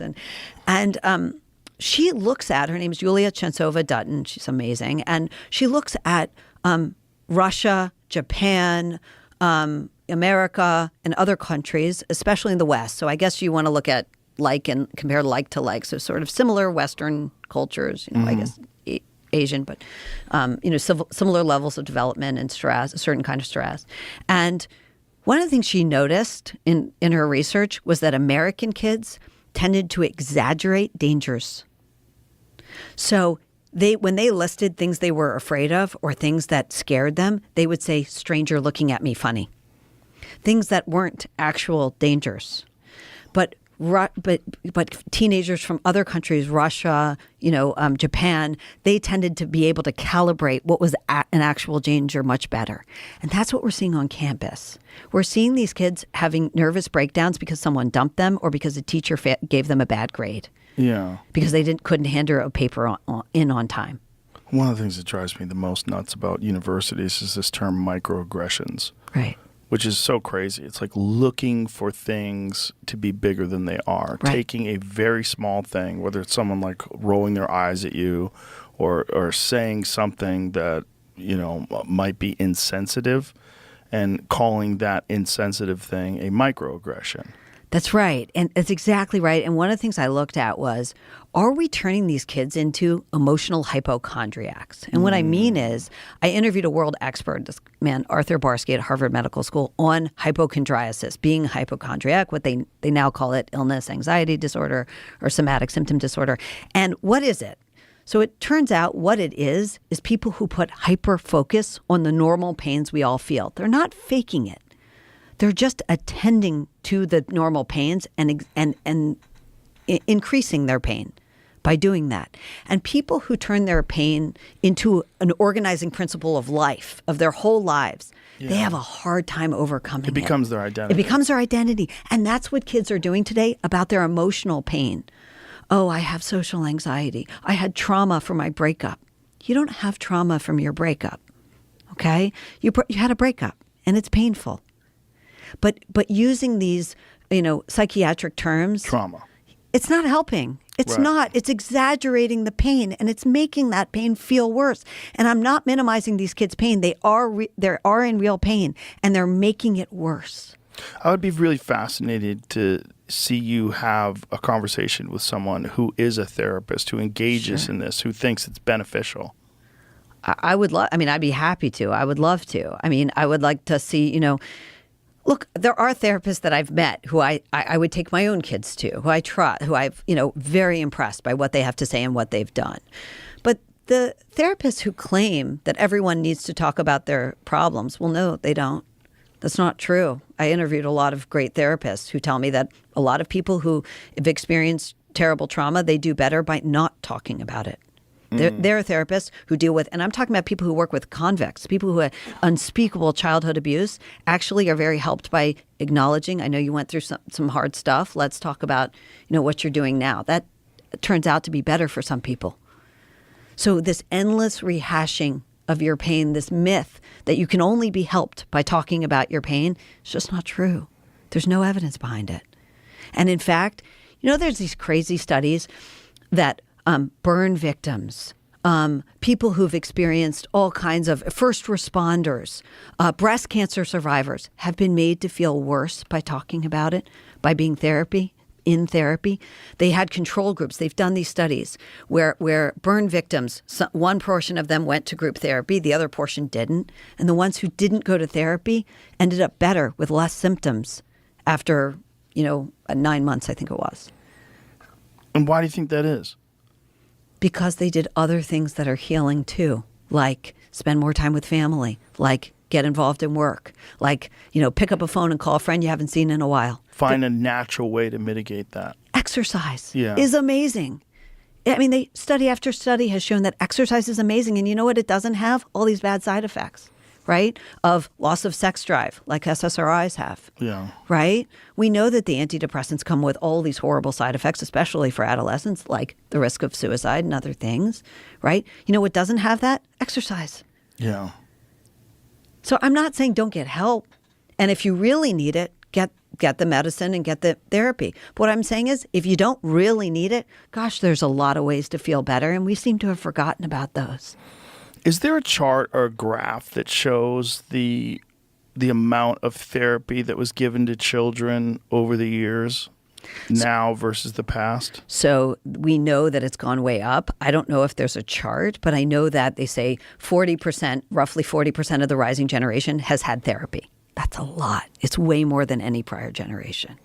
42% of them have a mental health diagnosis. That's a 42% of kids have a mental health diagnosis? Yeah.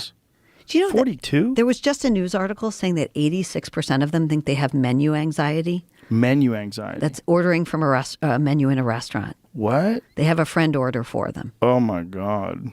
Yeah. I mean, these are kids who think of themselves as unwell. Menu anxiety? Really? That's a thing? Climate anxiety, summer anxiety, when your parents move, dislocation depression. They call it summer anxiety? Summer anxiety. So here it is, 42% of Gen Z diagnosed with a mental health condition. Jeez, Louise. That's a lot. That's crazy. Right? But that's what my question would be, was like, what is that internationally? Like when you're dealing with other countries. Oh, it's much better internationally. I mean, there's no question. We have the most anxious and most depressed teens and adolescents. And what caused that? Is that the rise of this industry?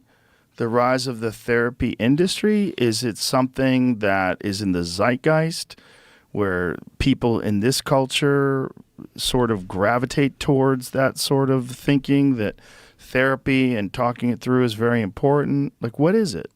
I think we're not giving them a healthy life. And that includes, it's like, remember they used to give us with sugar cereals? They used to say like there'd be a bowl of sugar cereal and there'd be like eggs and toast and orange juice. And they would say, Frosted Flakes, part of a nutritious breakfast. Right. Right? And we knew it was bad for us, but we had these other healthy things around us. I don't think we knew it was bad for us when I was a kid. Frosted Flakes? I never thought it was bad really? for you. Well, we didn't know sugar was bad for you. Well, we thought it'd give you cavities. That was the only thing anybody worried about. But, kids weren't allowed, at least in my house, we weren't allowed to have sugar. I'm a little older than you. I'm 10 years older than you. Okay. So we weren't allowed to have sugar cereal. And the best thing we ever got was Honey Nut Cheerios. That was like a miracle. When that came in, it was so exciting. We used to put sugar on our Frosted Flakes. You were allowed to have sugar and put sugar on everything. I love that. Yeah. In my generation, people ate sugar all the time and there was no fear. It was just brush your teeth. I know, it's psychotic. Yeah. But obviously, the story behind that. That was all because of the sugar industry bribing scientists I didn't know that. to pass the blame on saturated fat. Yeah, because sugar was causing heart disease. It was causing all sorts of problems that people were having. It was causing obesity. And The sugar industry bribed some scientists in the 1960s to pass the blame onto saturated fat. And that's where margarine came from and all that other stupid shit. Right. It's terrible for you. Right. Seed oils, all these different things. Canola oil that people Right. thought was actually better for you. Right. But it's not. It's not better for you at all. Your body doesn't even know how to digest that shit. Right. So we've given kids worse diet over the Yeah. years. We've given them, Processed foods. Yeah, we've given them less exercise. We've given them less connection to family, people, relational stability, having this set of friends or relatives who are around, cousins around you, grandparents who love you unconditionally over your life. Kids don't have that anymore. They don't have the neighborhood. And they don't have space from mom monitoring them. Or another adult she's hired to monitor them, or the recess monitor, or my kids have bus monitors. They have monitors everywhere. And monitoring is the same as stress for kids. In academics, wonderful academic psychologist Peter Gray told me this, that when they want to introduce stress to a subject, they introduce monitoring because it's the same thing. Really? So if they have a subject and then they're going through a test and they have someone stand over and watch, that introduces anxiety? That'll introduce stress. Yeah. Yeah. And that's the condition we're raising kids in. We're going to track you on your phone, even in college. Oh, how is your trip to the Rite Aid? I can see on my phone. We're doing that. Yeah. Kids are doing it to each other. Kids are doing it to each other. Yeah, my daughter's, all her friends know where everyone is Right. on Snap Map. Right. It's Yeah. not good for them. They don't have freedom to just be. Yeah. So I think we're giving all kinds of things. We're making their lives less healthy. And then we just pour in the mental health resources. Oh, we're going to keep your life unhealthy, but we're going to pour in SSRIs, antidepressants. We're just going to pour in the therapy. Well, that doesn't remediate. Have you had anybody push back on this? You said the response has been overwhelmingly positive, but what has the negative response been? So I think that some parents feel like, it seems to be mostly moms, but some of them feel insecure, like, well, you don't know, my kid really had sensory deprivation issues. So I really did need to see that therapist. But I don't know the situation. I mean, I think in general, parents know their own kids, right? And if they have tried other things, the problem is not parents seeking out help. The problem is it's when it's the first resort. The problem is not that parents ever allow their kid to get a diagnosis. The problem is that some parents are going diagnosis shopping because the kid, sometimes a neuropsychologist will say, your kid's sorry, they're within normal range, and the parents will keep going. And they're doing it because sometimes they're unwilling to be an authority in their home, maybe because they feel that that's traumatizing. They're unwilling to impose any kind of discipline. The kid is disordered. The kid has a lot of tech. And then lo and behold, he can't concentrate in school. And the teacher has a problem with him. Well, I talked to parents where they said 1 year my teacher thought my kid had ADHD and the next year they didn't. Why would that be? And why is the teacher diagnosing the kid? Yeah. Are they qualified? Are they qualified? Well, they're a little conflicted, right? Yeah. Because they have an interest in getting you bolted to your seat. Right. They don't care about the long-term effects they might not be aware of them. The long-term effects of Strattera, Concerta, Ritalin. Yeah. The fact that you might need to take more and more of it over time to get the same effects. The withdrawal for some of these things, Adderall, people have told me it's brutal. Yeah, it's brutal. Well, it's amphetamines. Right. They're highly addictive. Right. And we're giving them out like candy. Like candy. That's the problem. It's the like candy part. There was a recent study that said 39 million. What is the number of prescriptions per year of Adderall? It's something bonkers when you really know what Adderall is. And essentially, this is like what they were doing in the 1940s with crystal meth in Germany. They were giving it to soldiers. They were giving it to people. They're giving them methamphetamines because methamphetamines make you more alert, makes you more hyper-focused, makes you more productive, makes you more willing to engage in things. And it's an unnatural stimulant that you're adding to someone's mind, and you're getting a result, and you perceive those results to be positive. because they fit along with what we're looking for in terms of outcomes. Right. But you're not thinking of the long-term consequences of ramping up someone on fucking amphetamines all day long. What's the number? Oh, okay, even worse. Wow. 41.4 million Adderall prescriptions Wow. were dispensed in the U.S. in 2021, up more than 10% from 2020, according to IQVIA, a health research firm. What's happening? Getting a diagnosis of attention deficit hyperactivity disorder, or ADHD, which can be treated by Adderall and other stimulants, got significantly easier during the pandemic. A wave of telemedicine startups hit TikTok and Instagram with advertisements suggesting that people who look into ADHD medication if they felt distracted. By the way, that would have been me. If this shit was around when I was a kid, I never paid attention in school. And I would have probably thought that I had a disease. Some startups diagnose people with ADHD and prescribe stimulants after 30-minute video calls, entirely remotely, and much faster than a typical diagnosis from an in-person psychiatrist, the Wall Street Journal reports. Yes, but the trouble with such rapid diagnoses is that it can be difficult to tell whether ADHD is actually the problem. Anxiety can present as ADHD, and depression can present as ADHD. Sanford Newmark, a professor at University of California, San Francisco Medical School. Of course. I mean, look, if you give someone stimulants, they're going to feel better. That's why people do coke. Right. You know, it makes you feel better. And what if you start them on it when they're 4 or Right. 5? And guess what? There are a lot of jobs where ADHD might not harm them. In other Yeah. words, it might even be an asset. Oh, it's right? a superpower. I think it can be. I mean, you know, there's an amazing piece in the Wall Street Journal by a guy who argued that in the military, in venture capital, where you're constantly checking, you know, other companies or constantly looking into, someone who's constantly shifting their focus turned out to be an asset, unmedicated. Well, I think that the idea is that it came from hunter-gatherer tribes. Oh, interesting. Yeah. What is it? See if you could find that ADHD, that the trait emanated from hunter-gatherers. The thing is, like, a lot of ADHD people, if they find a thing that they really enjoy, they get very focused on it. Right. Which is what was the thing with me. Exactly. I thought that because I couldn't pay attention in school, that I was going to be a loser. A recent review of the evidence by child and adolescent psychiatrist Annie Swanepoel, how do you say that? I don't know. And colleagues made the case for the latter. They argue that ADHD traits likely evolved in early human environments that rewarded exploration, novelty seeking, and movement, such as nomadic and migrating communities. Wow. Yeah, it's probably how you stayed alive. And if you were strapped down doing something really fucking boring, that seems completely unnatural, which is part of the problem with children in the first place. We're subjecting them to 8 hours a day of doing something you don't want to do because they say it's for your mental development. And what they're essentially doing is teaching you how to do something that you fucking hate so that you will be able to do that for the rest of your life. Right. And you know what they could do with those kids? Give them longer recess.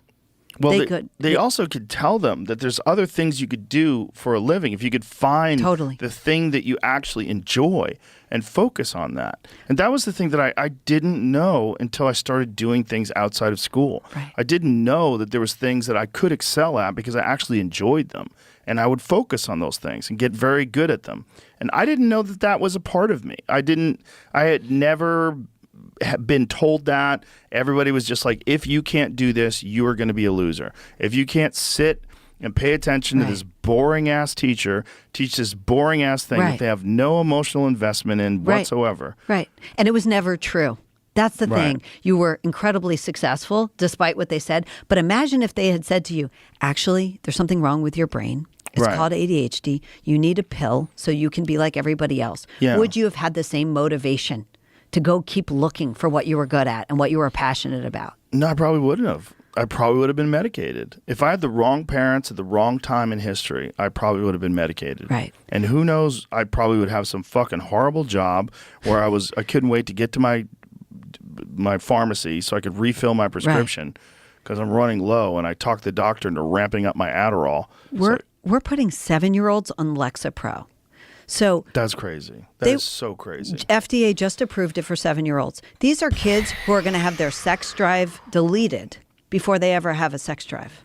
So when they reach the teenage years, because kids do not go off them, they put them on antidepressants and they put them on more, they'll never have had a sex drive. They won't even know what they're missing. And that's the problem. The problem is not, and I'm not saying no medication for anyone ever. What I'm saying is when you get in there and change a kid, you put a kid in an emotional snowsuit, not only will they never have the feeling, I overcame that on my own. I thought I had ADHD, but I'm so excited about this other thing I got into. Not only will, they'll never know they could get through a breakup without a pill. Right. Because they've never done it. Isn't that the sort of the problem with the diagnosis of depression in the first place? Because one of the things they never ask is, how's your life? It's always you have depression. You have a clinical issue. You have a disease. You have a thing called depression. It's not your fault. It's not you have a terrible life. Your job sucks. Your apartment sucks. Your neighborhood sucks. Your friends suck. Your family sucks. You don't have any joy. That's exactly right. Which will by make you the way, depressed. Right. And by the way, of course, the best psychologists would point out those things. And here's the most important. If you start such a person on an SSRI, meaning they're feeling depressed because of their circumstances, they might be less likely to make the important change they could make. Yeah. Because it takes an acute problem and it turns it into a chronic one. But it's also very profitable, and that's the problem. That's the really difficult thing in getting these out of our lives. And despite the fact that as time goes on, we find out that the research on the efficacy of SSRIs is dubious at best. It's not good.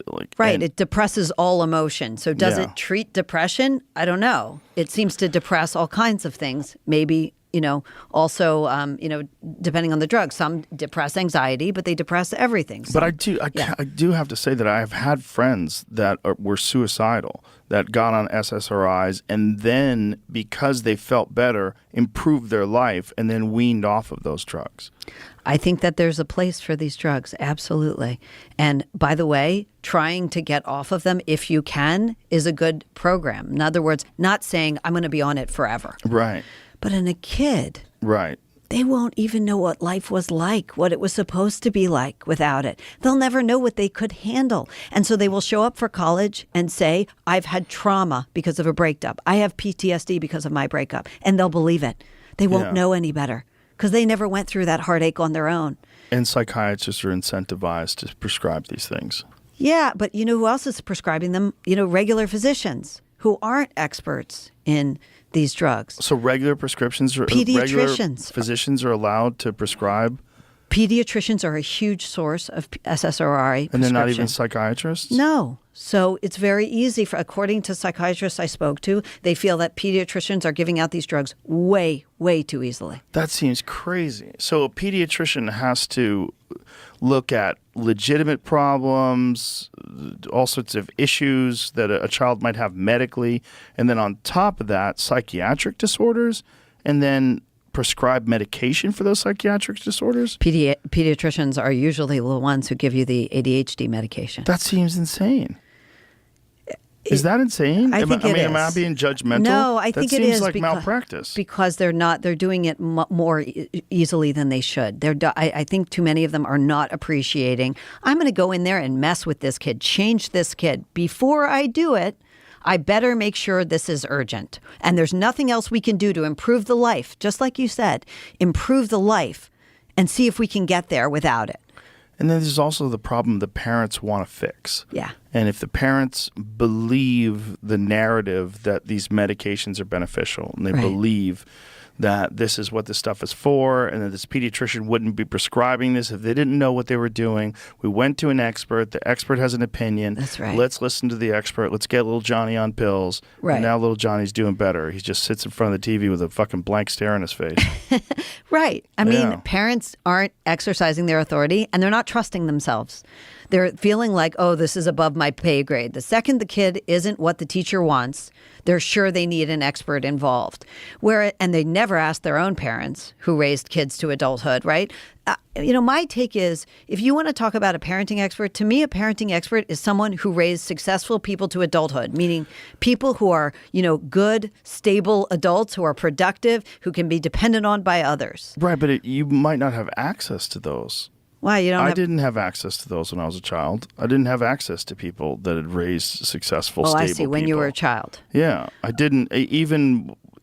Look, I know a lot of people today that had terrible parents. Right. And they had terrible grandparents, and they never had an example of someone who raised good children.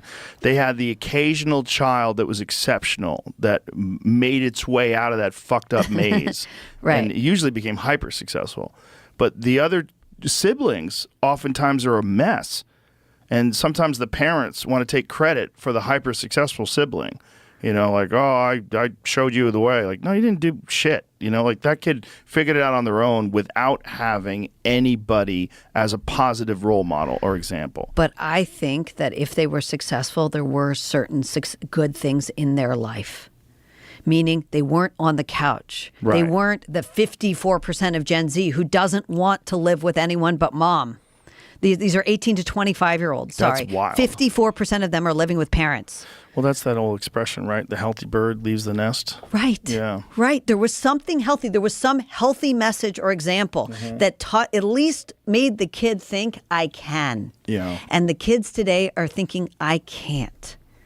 I need to be with mom and dad, even at 18 to 25. Yeah, because it offers you comfort. Right. Yeah. But then there's other cultures where people are happy and the family's a very tight unit and people don't leave the house until they're married. Right. That's not our culture.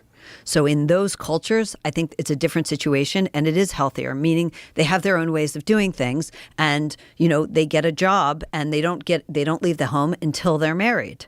And that is the way they define growing up. But in this culture, we have always defined growing up is leaving your parents' home, getting some sort of job, supporting yourself in some way, making strong, you know, enduring relationships with others, starting a family. Right. We have a vision in this culture, and we are not producing that.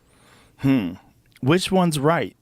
Which culture is correct, though? Is the culture that enforces family and they have this very tight bond and they don't leave until they're establishing their own family, and then that family stays in connection with the other family? Is that the way to do it? Or is the way we do it, where we cast them out? So I tend to think that, you know, they have a version of adulthood in their culture. It's just defined differently. And those are people you can rely on. They do become adults in other cultures. Depends on who you're talking about. But in cultures like India, where families, you know, live with, you know, in the same home with extended family. And as soon as you marry, you go and live with the mom and dad.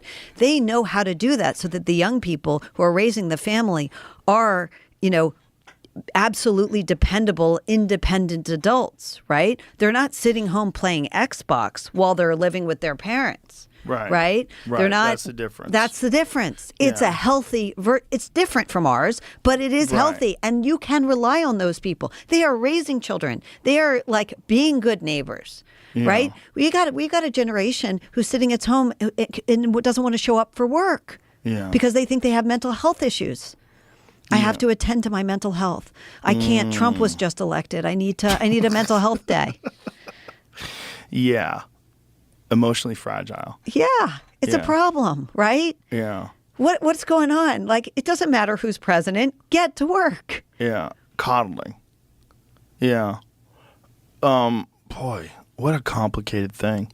And it's so complicated if you're a parent, if you're dealing with this medical establishment that's so quick to prescribe drugs, and you're dealing with this world where therapy is so ubiquitous, and you're dealing with this world where people think that the way to handle things is to constantly discuss all these small problems and so that people can be heard.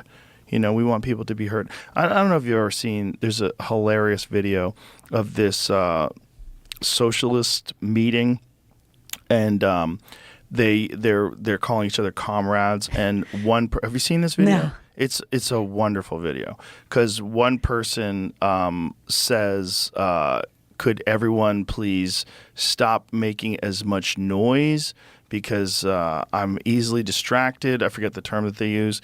And then could you guys please do that? Just recognize that there's others around here, us, that are, this is it. Listen to this. This is amazing. Win socialism. Thank you so much. Quick point of privilege. Quick point of personal privilege. Yes. Guys, first of all, James Jackson, Sacramento, he, him. I Just want to say, can we please keep the chatter to a minimum? I'm one of the people who's very, very prone to sensory overload. There's a lot of whispering and chatter going on. It's making it very difficult for me to focus. Please, can we just, I know we're all fresh and ready to go, but can we please just keep the chatter to a minimum? It's affecting my ability to focus. Thank you. Thank you, comrade. Right. Okay, Comrade. is there a speaker against name What's- or chapter pronouns? Point of personal privilege. Yes. Please do not use gendered language to address everyone. It goes on further. That's just a clip of it. But that's what you're dealing with. Right. Like, and if you're going to a university Right. and this is a part of the environment, Right. this is the culture that you are existing in, it can't help but have some sort of an effect on you, especially if you're young and impressionable and naive and you don't understand these people are mentally ill. Like Right. that is a mentally crippled person. Right. That point of privilege. Like, good luck. Good luck out there in the world, you fuck. Right. Good luck. But I'll tell you this. All these things, there are things to be negative about or pessimistic about in society, not this. Because you know what? Honestly, parents have an absolute ability to turn this around. We don't need to let our kids down this way and tell them, you need to silence an entire room because of your sensory discomfort. We're going to focus on your sensory issues and we're going to tell an entire room of people to be quiet for you. No, this thing happened to me that I thought, like, I was on a plane and I was seated behind this family of four. Okay, there were two little girls, and one starts to scream, and I mean scream like it was painful to listen to. And I hear the father tell her, "Honey, what's wrong? What did your sister do?" And she's screaming. Okay, it is so loud. It's so late at night. And okay, well, let me just see what I can do. All right, well, don't be upset. He never once said to her, "You know, there are other people on this plane." And when I ask people from other countries, I talked to the emotions expert who does cross-cultural research. I said, what would they say in other countries about that? And she said to me, they would say that's bananas. They would not believe in Japan that you do not tell your kid, you know, there are other people on this plane, not just you. We're part of a society. We have to care about others. The world isn't just you and your feelings. And that's a message parents can absolutely give to kids. They don't have to say, oh, let me attend to your every discomfort. They can say, I know you're feeling a little discomfort. We're in a room with a lot of other people. We need to think about them. So, but you're dealing with emotionally challenged parents. The parents could relay that message to children and tell them, hey, you're not the only person on this plane and you are ruining this flight, this experience for a lot of people that are trying to sleep and trying to relax. You are causing damage. You're causing a problem. These parents are fucked up too. You're not going to just fix them by having them fix their kid, which is part of the problem, is that there's no real test to see if you're emotionally stable enough to have children. So you just have children. I don't think those parents are necessarily emotionally unstable. I tend to think they've just got it all wrong. They think the old school parenting is unloving and cruel, and the most gentle parenting will produce the most gentle children. It's not true. But they think if I always ask a child, how are you feeling, and attend to her ever feeling, I'm going to make stronger, happier, kinder kids. No, you're not. You're going to raise a child who thinks she can scream or thinks she can march into a room and silence the entire room based on her preference. They aren't liberated to trust their own instincts and what they have seen work for others. And you know what? The examples are all around you if you look. There are people who are good people, and you can ask them. By the way, immigrants, because they don't go for this nonsense usually. You can ask them, what was it like in the old country? Or what was it like where you came from? What are you doing? And they call this, have you ever seen this, the Latino paradox? They call this in the psychology. Why are Latinos, why do they have better mental health when they come to this country, when they are immigrants, before they assimilate? And the more they acculturate to American culture, the worse their mental health gets. Why? And part of the reason is they have social stability in their relational. They are surrounded by extended family, which also means people are saying the wrong things to them. They're saying insulting things. They're making inappropriate jokes. They're giving them foods mom doesn't approve of. And they're surviving it all. And they know they can. The reality of hard work is inescapable. That's right. They're not afraid of authority, Parents are in charge. They will give their kids chores and hard work. They will teach them, you know what? Mom's working 2 jobs. I'm not going to bother her with my trivial problem. But that liberates the kid to realize, hey, my problem is kind of trivial. There are bigger problems. Right. We're doing the opposite in this country. We're telling kids the small problem you have is so big, I'm going to stop everything to focus on it. Right, but if you're dealing with these parents that are emotionally challenged themselves, like, how are you going to fix them? Because it's not just the child. It's not just them raising the child in a certain way. It's them realizing the harm that they're doing to their child and the fact that their own view of the world is fucked up. Well, I mean, that's why I wrote the book, right? I'm trying to get the message out that actually the best psychological research, and there is good psychological research, shows that the things we're doing with kids are not helping. They're counterproductive. And there's a lot of research that shows that the old way of doing things, which is don't take a pill if you don't need it. Don't go to a therapist if you don't need it.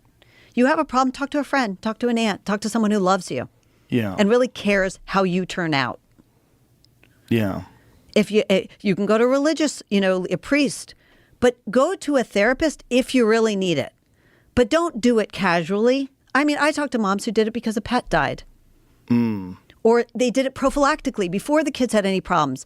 They said, I wanted my teenager to know she had someone who was on retainer to talk to in case she had a problem. Not having any sense that therapist could also introduce worries. And then there's also probably the issue of the child going to the therapist and enjoying the fact that the entire conversation revolves around them. Sure. Of course, wouldn't you? I mean, and they Yeah. get to rise above it all. They get to evaluate the job the parents are doing. Mm-hmm. They get to casually pass judgment on whether the parents are doing. They might not have any kids themselves. Right. But they have no problem passing judgment on the job that the parent's doing to the child. And by the way, alienation, and I interviewed an expert in parental alienation who is a psychologist, and Coleman was his last name, I think first name Jules Coleman, or no, sorry, Coleman, first name was, I'm blanking on his first name. But he said to me, one of the things he said to me was that that alienation, very often, we're seeing very high rates of parental alienation in this generation. Very often, the story is the therapist. The therapist made the relationship with the parents worse. This is a heavy Joshua book. Coleman, that was his name. Yeah. Sorry. This is a heavy book. I hope not. I hope it's a happy book. No, it's not. I wrote it. I think it is. I think it is. Literally, you're saying bad therapy, why the kids aren't growing up. That's not good. Well, You think it's good in that you're offering solutions and you're explaining the but problem. the solution is something we can all do. It's less intervention. It's telling parents, you don't need them. Your kids don't need them. They never needed them. It's telling parents, trust yourselves. If you don't think that diagnosis sounds right for your kid, don't go with it. Because you might just convince a kid for the rest of his life that he's got a brain problem and a limitation when he might not have one. So if you don't think it sounds right, trust yourself. It should be the most liberating book in the world. It's saying that you can trust your gut again. Have you talked to any parents that have gone down the bad road that you describe, and then reverse course? Sure, all the time. I talk to parents who say, I had my daughter in therapy for 3 years, and honestly, she was no happier at the end. I don't know why I did that. Really? Yeah, I hear that all the time. And did they reverse course with positive results? It depends on the individual case. The one I was thinking about, I don't know the answer, but I know that the 3 years of therapy didn't help. I talked to a wonderful cognitive behavioral therapist, Roger McFillin, who often tells people that their kids don't need therapy. I mean, imagine. Probably got a good business. Doesn't need more clients. You know That's what? the problem, the right? truth is, they all have a good business. It's just some of them have more integrity. And they'll say, you don't need it. You don't need this Right. pill. You don't need this therapy. Right. Did you ever watch that Netflix series, Painkiller, about No. the Sackler family? Oh, About the opioid crisis? right. No, I never watched it. But what's fascinating about it is, first of all, it's fascinating seeing how the regulatory bodies get captured by money, and about how they just decided to make it normal and normalize this idea of prescribing opiates to people and having them on them all the time. But also that there were certain doctors that did have integrity, where the doctors who had integrity are like, what are you talking about? Right. Like, what are you saying? You're saying you want to prescribe heroin to people? Right. In the film, in the series rather, they have these women who are hired, these very attractive women who are hired to go to these clinics and talk to these doctors and push this stuff and try to get these doctors to start prescribing this. And they don't have any medical background. And one of them has this conversation with this ethical doctor. And it's fascinating because you realize that there are those doctors, and if you get lucky, that will be your doctor. But if you get unlucky, you get that doctor that 30-minute video call is going to give your fucking kid speed. You know, I talked to this one psychiatrist who told me this story. This guy had come to him, young man had come to him for years, and he was saying, I'm really paranoid.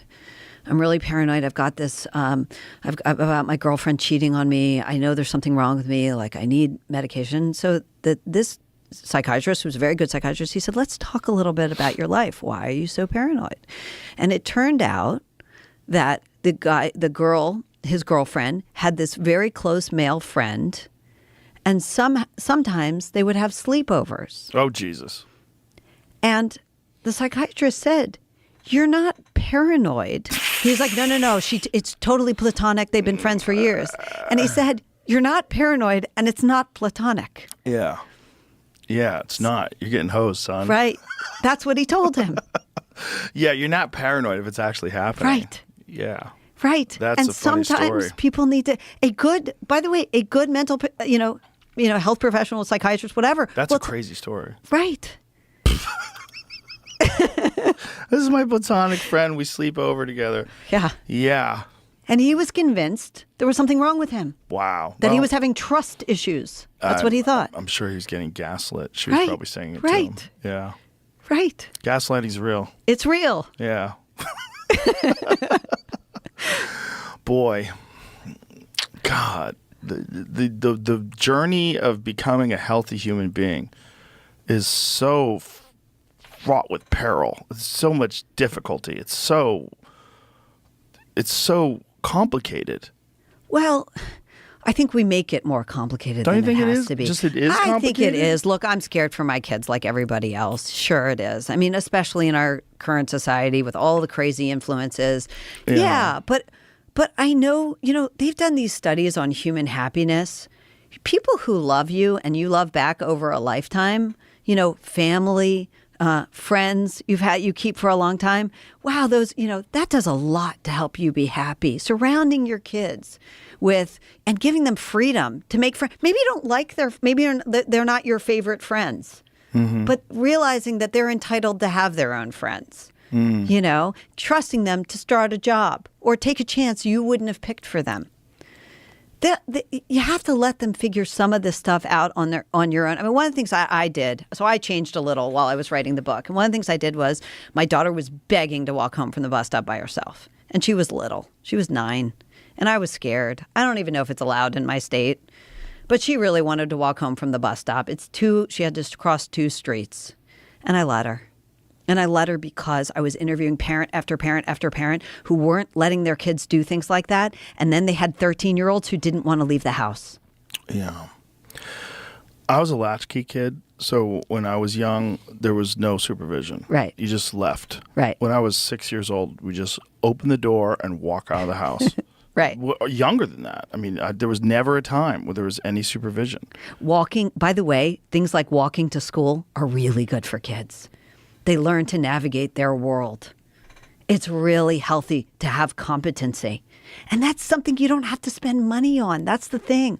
All of these fixes are really, a lot of them are just common sense. And they're things we used to give kids and we stopped because we became so obsessed with the idea that anything could be traumatizing. Well, we're also worried because the media is constantly depicting these stories of children getting kidnapped and killed and this and that and predators. Sure. That's a real fear. Right. But you can't protect kids from every kind of pain. Right? We are so obsessed with, I've had parents call me about a bad, or I've heard of, teachers getting upset about bullying And what was the bullying? Someone said something not nice to someone else. Now, I tell my kids to treat people kindly, of course. But I have to tell you something. If my kids came to me and said, she said something mean to me, I would say, work it out. It's not going to kill you. You'll live.